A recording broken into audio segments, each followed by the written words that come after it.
Madhava. Hare Krishna, Krishna.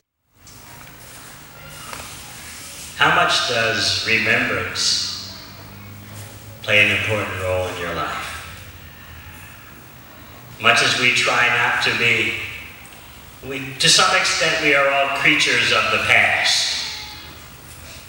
You may see your life as very forward-looking, and you may tell yourself that you have left the past behind you.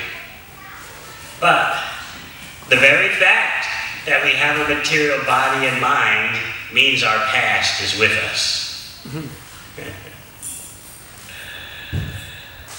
Your body, your mind are composed of your past karmic activities. So that means every moment that comes your way is a combination of your past karmic influences and your present desires.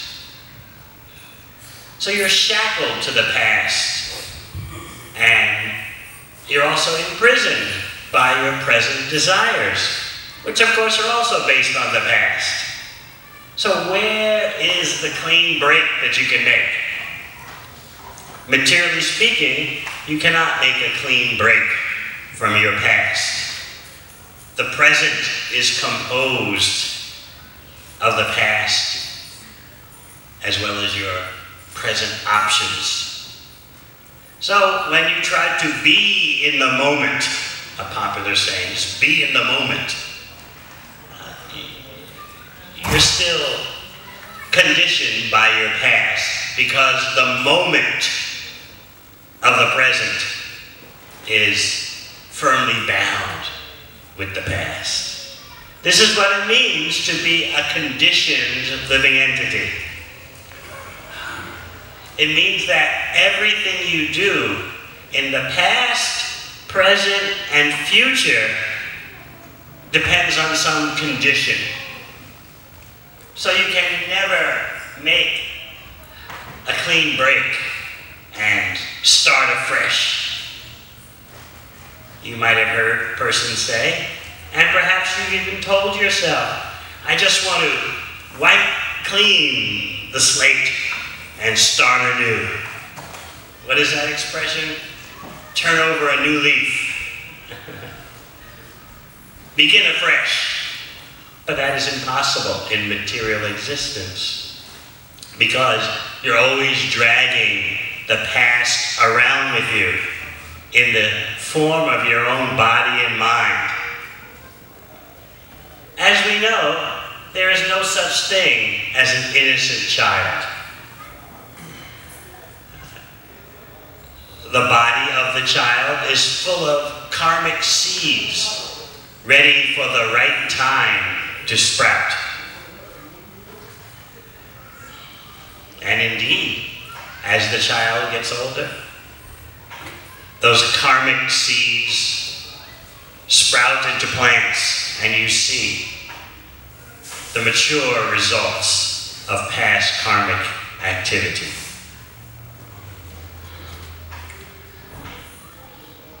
Part of the yoga knowledge that Lord Krishna teaches in Bhagavad Gita is the ability to see the chain of conditioning.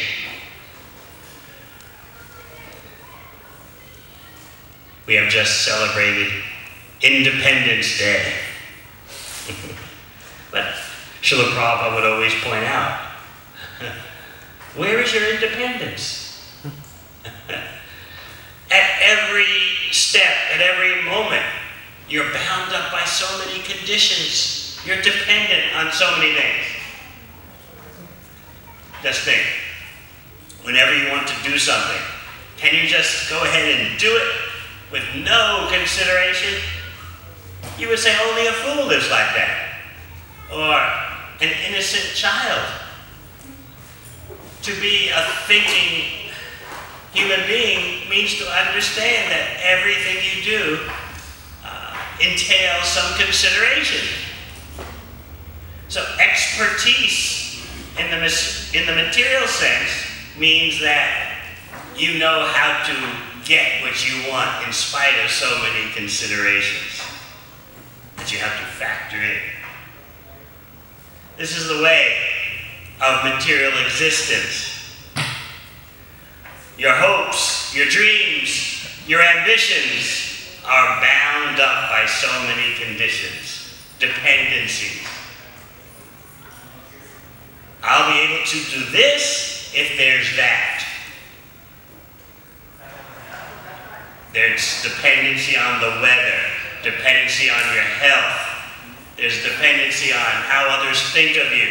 There's dependency on the economy.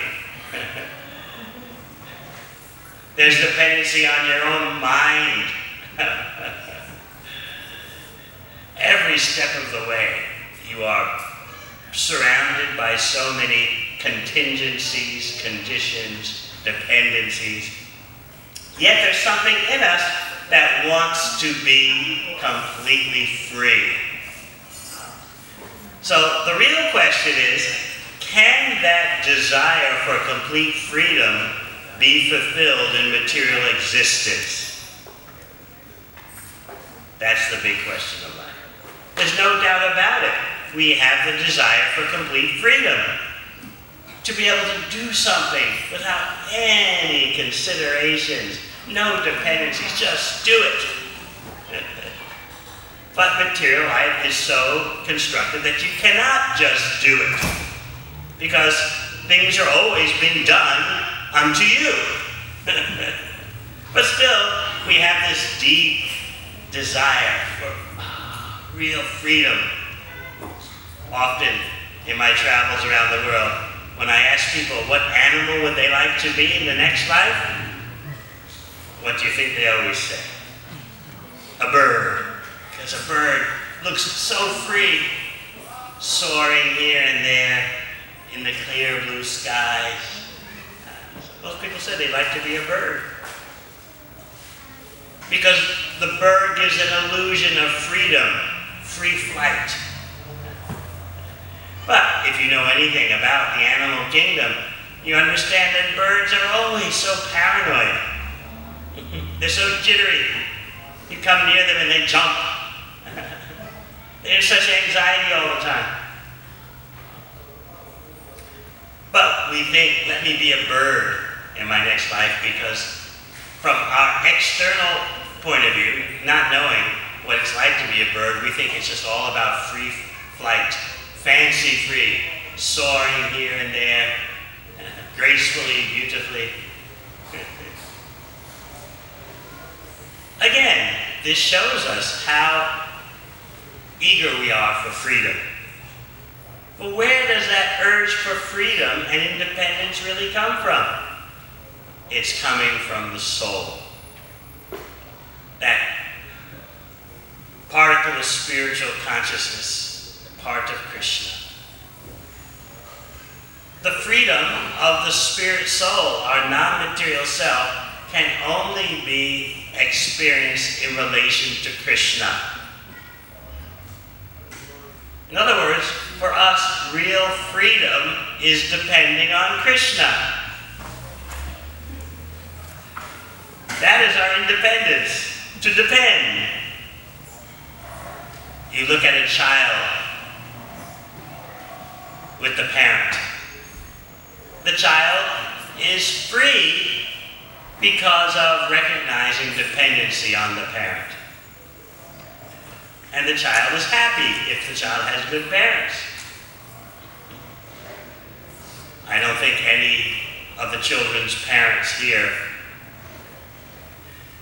had their child worry, oh, Mommy, did you pay the mortgage this month? What interest rate are you getting at the bank? Well, the children don't worry about that.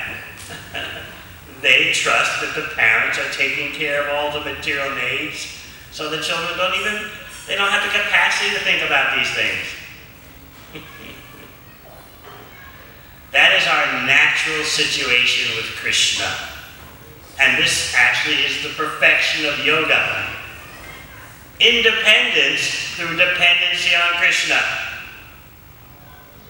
But we are infected by material consciousness, and we long for material independence, which is impossible. There's a mirage offered by the illusory energy. Just do this and do that, and you'll set yourself up for freedom. Right? You just need a little more money. You just need to get a few more things. You need to meet the right person or persons, and you can exercise your options. It sounds so attractive. But it's only a dream. And that dream is so expensive. Let's try to get inside our own skulls and see what's going on. We have these ambitions, these desires, these plans. The world will be like this for me, and the world will be like that for me. I will arrange the world like this, I will arrange the world like that. It's going to work this time. I'm going to refocus. I'm going to reanalyze what I've done before, and I'm going to get it right this time. Lifetime after lifetime, we're adjusting and readjusting. When will it ever end? So if we get inside our own skulls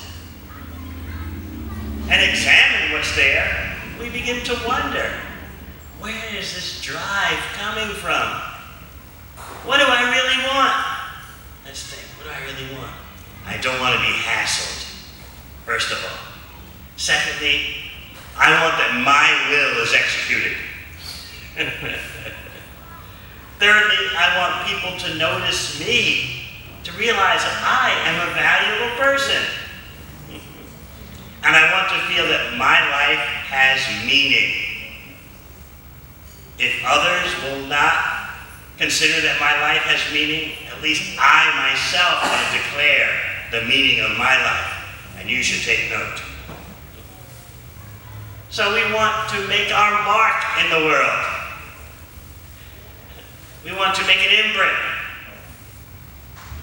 We want to shove our weight around a bit. I'm here. It's me. I can do things. I can make things happen. For what purpose, though? Where did we get this itch that causes us to try to achieve material ambitions in a temporary body and mind, in temporary material existence? This is the great mystery. If you can solve this mystery, you save yourself so much trouble. And that's what Krishna is trying to do in Bhagavad Gita. Not sell you religion, not to sell you religious beliefs, not to sell you religious traditions, but to get to the root of your problems, your desire to be independent, to be the all in all. And as soon as you have that hallucination, you're bombarded by so many material conditions. So when you're making your plan for next week, try to see all the conditions that your plans depend on. Will it be too hot? Will it be too cold? Will I be healthy? Will I not be healthy? Will I have enough money? Will the car break down? On and on it goes. Will I be caught in a traffic jam?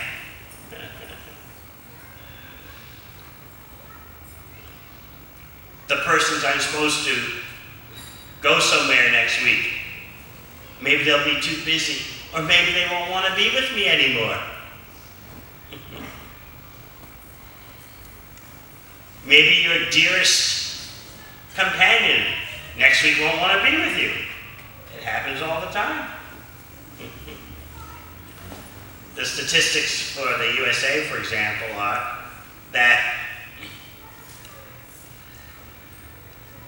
65% of the time, when men are involved with divorces, they are totally surprised when their wife asks them for a divorce. 65% of the time, the men are like, what? I thought everything was all right. So in other words, they never planned on such a thing. Life is like that. I never planned for this. I never expected this.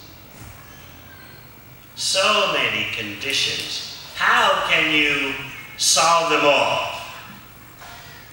Who is so smart that you can solve all contingencies, all conditions? And you can actually tell someone, don't worry.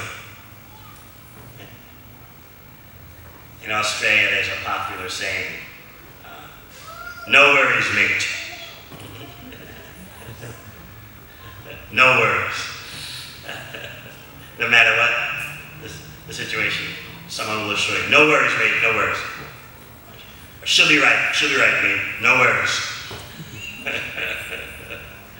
But in material existence, we always have to worry. The only one who can actually give you the ability to say no worries, that's Krishna at the end of Bhagavad Gita, where Krishna says, abandon all your ideas and just take my plan, and then no worries. I protect you from all karmic reactions. I deal with your past, so you can actually be here now in the present, free from the past, because I take care of that. In other words, we're not big enough to handle our own past. Think about that. We're not big enough to handle our own past. We think, oh, but I'm expert, I can make money, I can play beach volleyball, I can play sports, I can meet persons, I can start a business. But can we deal with our own past? What do you think?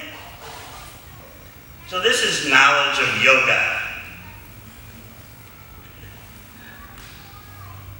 How to deal with the conditions and dependencies of the past. How to deal with traumas of the past. People like to go to psychologists to help them to deal with childhood traumas, traumas from their youth, or traumas from adult life. You want to become free of those shocks in the past that are defining your present existence.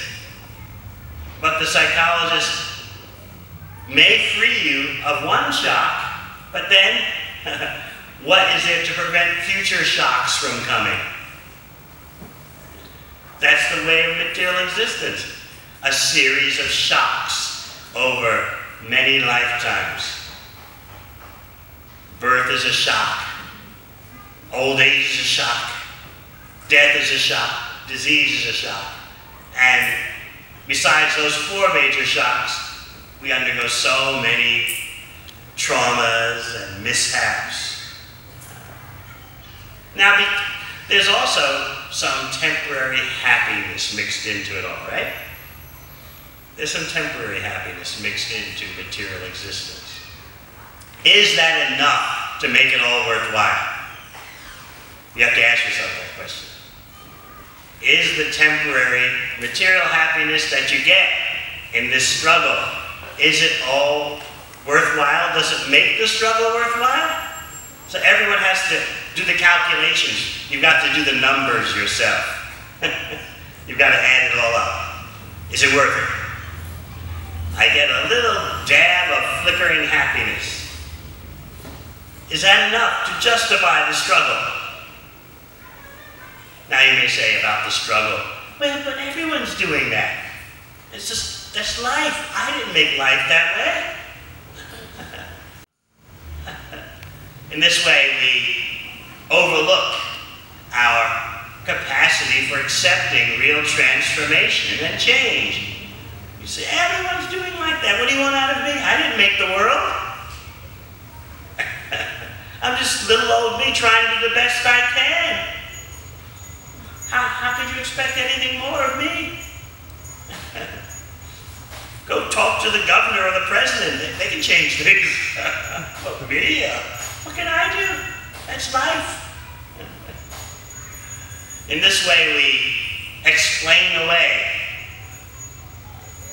the power we have for making a right choice. And that right choice, as Krishna explains, is to depend on Krishna. In that way, you're actually independent, like a child is independent by depending on the parent. Remember when you were a child, if you had good parents, you were carefree and happy, right? What were your worries when you were a child? Oh, will I get a new toy? Will there be other little boys outside to play with?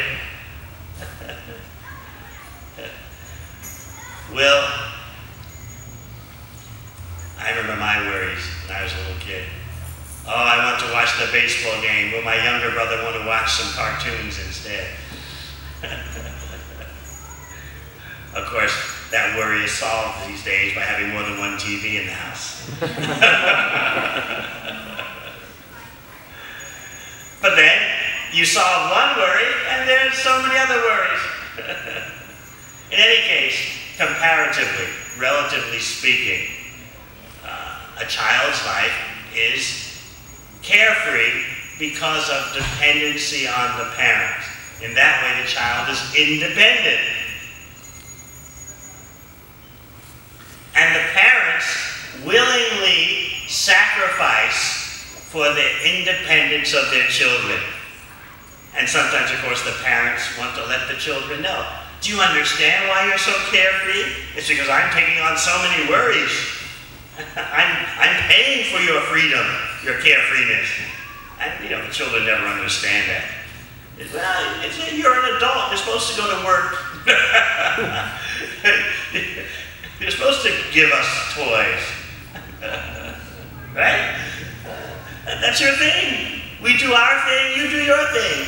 We play, you work. You chose to be an adult.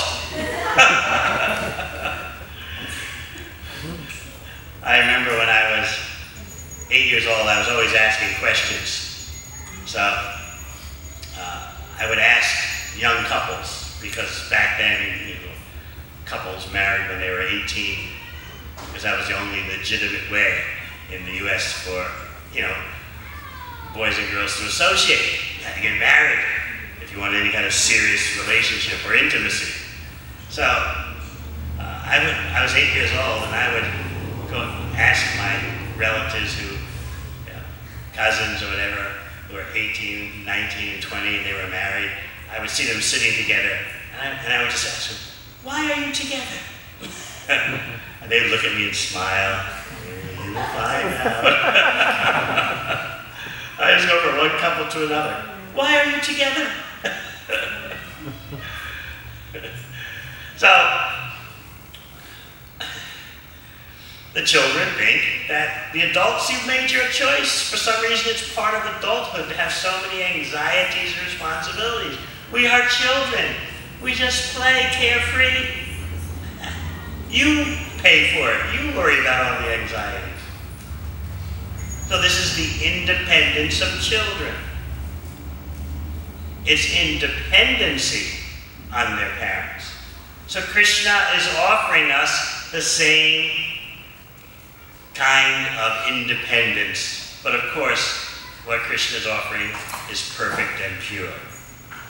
You give up all your plan making and just take my plan.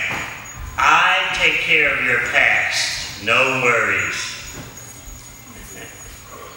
The intelligent person is concerned about the past. What have I done in the past? I may have forgotten what I did in the past, but that doesn't mean I'm free from the karmic reactions just because I forgot. I'll give an example, a story I often tell from Sydney, Australia. It's a true story. A young man about 23 told me this story. He and his girlfriend decided they would finance their household life by robbing convenience stores. And so she would drive the car, pull up in front of the convenience store, he would jump out, rob the store, and jump back in the car, and they would drive away. And they thought, this is great fun. We're living the life, just like in the movies. They were getting very proud and cocky. So on their 14th job, their 14th robbery, he was intoxicated. He was proud. Wow, we're so great, we're so clever. So in his intoxicated state, he forgot to note that the convenience shop had a video camera. He just didn't notice that. So anyway, he robbed the store, they jump into the car and they get away. So a couple of months later, he's walking down the street and all of a sudden, some detectives stop him. He said, what do you want? I'm minding my own business, I'm not doing anything wrong. What do you want? What about that store 2 months ago? And the young man sincerely said, what are you talking about? I don't remember any problem at a convenience store 2 months ago. What are you talking about? You don't remember, eh? And he honestly didn't remember. And then the detectives pulled out stills from the video camera. Isn't this you? And what was his reaction? Wow, I forgot all about that. He had sincerely forgotten. So anyway, he was arraigned in court and let out on bail. And while he was waiting for his court case to come, he and his girlfriend were at home watching TV, and all of a sudden the door to their house comes flying open, and in rush the police. And he said, what are you doing here? I mean, I already have a court date. What more do you want out of my life? Don't you remember, 4 months ago, you did, in Australia it's called home invasion. What is it called here? I say, home invasion. 4 months ago you did this. He said, what? I don't remember that. And he was sincere. He didn't remember. But the police said, we've got the fingerprints. It's you. He didn't remember any of this. But does that make a difference in terms of his punishment? Did the judge say, oh, well, you don't remember, so we'll let you off. There'll be no reaction because you don't remember. So he went to court. He was sentenced to some years in prison. And he said goodbye to his beloved. She told him, I'll wait for you. I'll be there for you. Don't worry. I'll be waiting on the outside when you come to freedom again. So then he goes off to prison. After 3 days in prison, he gets a letter. Don't bother checking the bank account. I cleaned it all out. Sorry it had to end this way. So the point is, can we be safe just because we can't remember what we've done in this life? What to speak of previous lives? In other words, the inability to remember your past life is not a reason why we should feel secure about it. I don't remember my past life. I don't remember what I did. So why, then, should I suffer karmic reactions? Some people argue like that. It's only fair to suffer from karma if you can remember exactly why you're being punished and what you did that you're being punished for. If you could remember exactly what you did in your past life and match the wrong deed with the karmic reaction you're presently suffering, that would be fair. What do you think? But that is our understanding of fairness. Actually, if we want to see our guilt, we just look and see. We do a quick check. Do I have a material body and mind? If we have a material body and mind, we're guilty.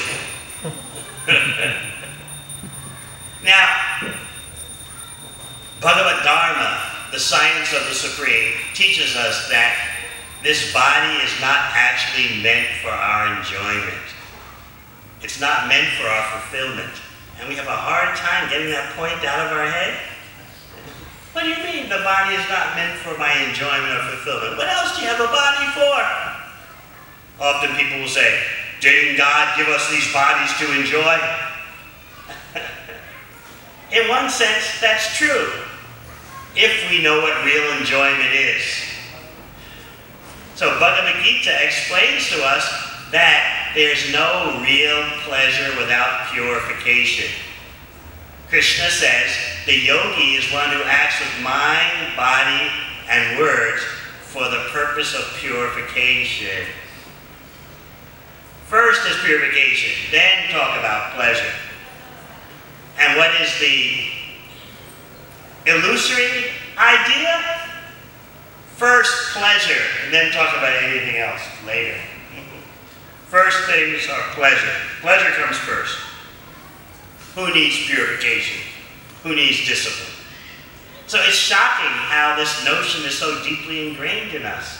And this is why we can't properly focus our lifestyle, because we are victims of this illusion that first things first. First thing is pleasure. Then after lots of pleasure, well, let's see what else there is to be done in life. This is what keeps our back wheels spinning in the mud, this idea.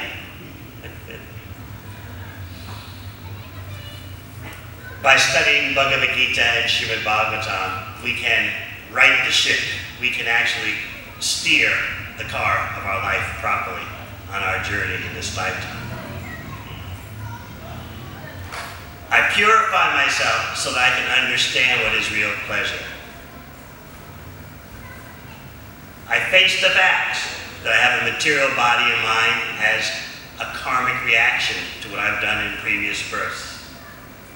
I am not powerful enough to erase my past. I have to depend on Krishna for that. Maybe you've heard sometimes people making affirmations and they say, I forgive myself. We don't have the power to forgive ourselves because we're part of a network of living entities, and the root of that network is the supreme living entity. So here we are, little tiny specks in the network, and we're saying, I forgive myself. We don't have that potency. So that's why at the end of Bhagavad Gita, Krishna says, look, here is what you do. You give up all your plan making and just follow my instructions. I'll erase your past karmic reactions. Don't worry.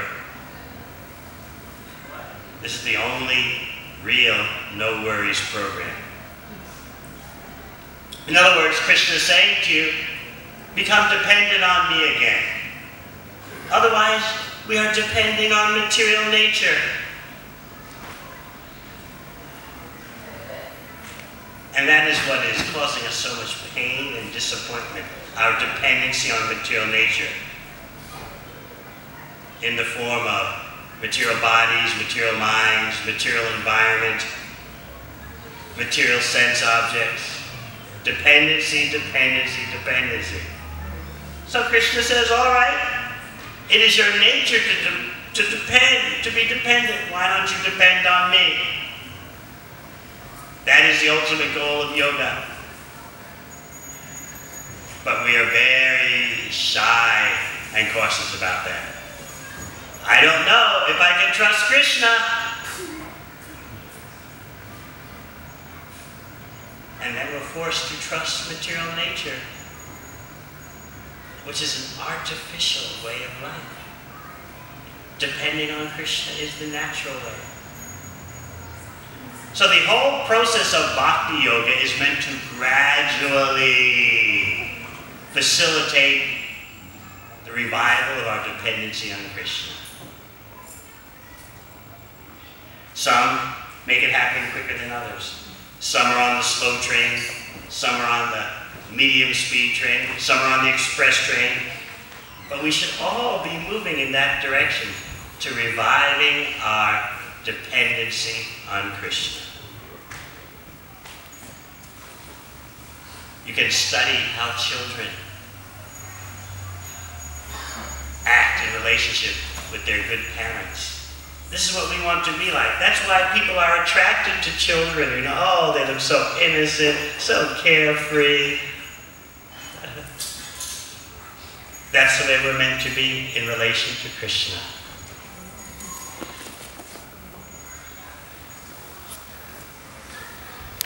How can it be possible in this day and age?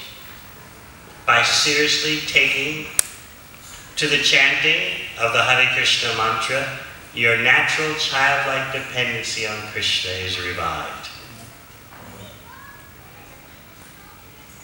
And all of your karmic patterns from the past are dealt with. You're not burdened anymore by your past. This is Krishna's offer in Bhagavad Gita. The chanter of Hare Krishna can actually say, I'm being in the present moment. Otherwise, be here now is just an empty phrase. Be here now with all your past karma.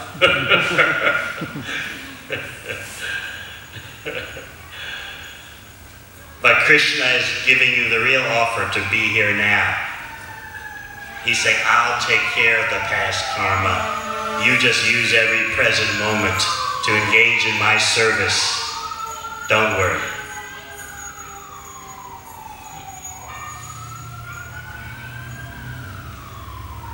So this is a very easy way to get a grip on our life, to refocus, to adjust. Remember, first look in our interior and see, what is driving me? What is my ambition? What am I trying to gain? Why? Where did I get this idea from? Who put these notions into my head? If you're a family, husband and wife, you can ask each other the question, my dear, can you please tell me, where did these ideas come from that are in your head? And where did the ideas come from that are in my head? Let's have a talk.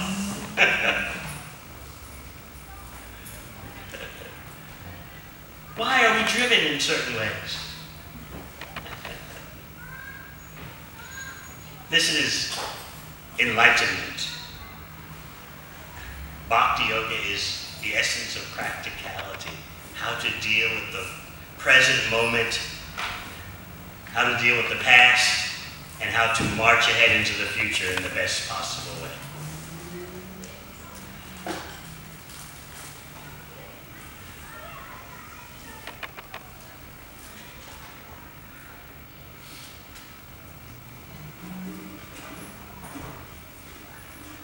So I thank you very much for your kind attention. Hare Krishna. Hare Krishna.